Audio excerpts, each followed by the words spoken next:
So, how can teachers take advantage of students' full language resources in the classroom? First, we need some understanding of who our learners are and what resources they bring to the classroom. One popular activity is to have students draw a language portrait showing different languages they speak and how they use those languages.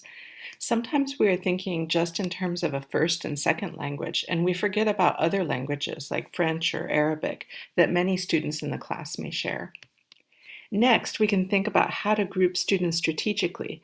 This can be tricky because some students may not have classmates who share the same or similar language resources.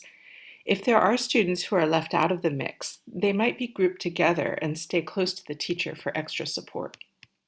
Of course, language is not the only criteria for grouping students. It's important for students to feel comfortable with each other. But having shared language resources is something to consider, especially when starting on a challenging task. Remember, students can be regrouped at other times during the class when we want more mixed language groups.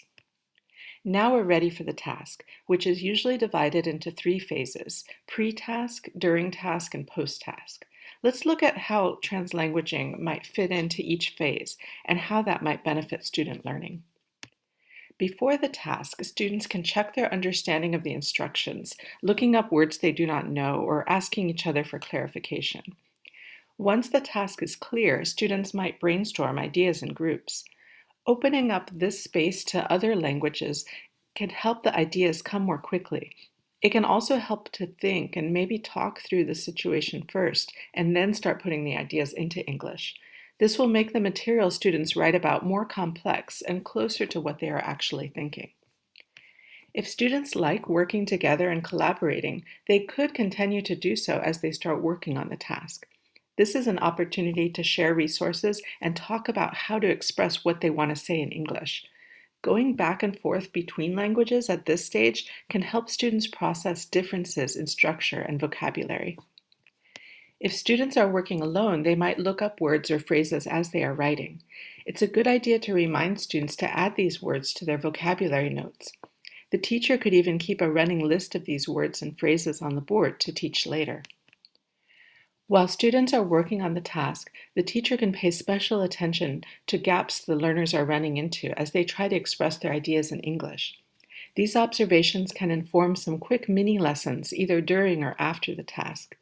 The teacher doesn't need to understand all or any of the languages being used in the class to notice these gaps. After the task, as students share their work with each other, their texts provide opportunities for everyone to learn. The teacher can draw attention to specific structures or words that can be added to everyone's language resources.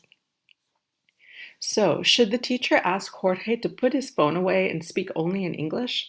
Since the goal of learning tasks is for students to be able to accomplish a similar task in their real lives, the more the conditions in the classroom match the world outside the classroom, the more effective the task is. When students are cut off from their full language resources, it is harder for them to expand those resources further.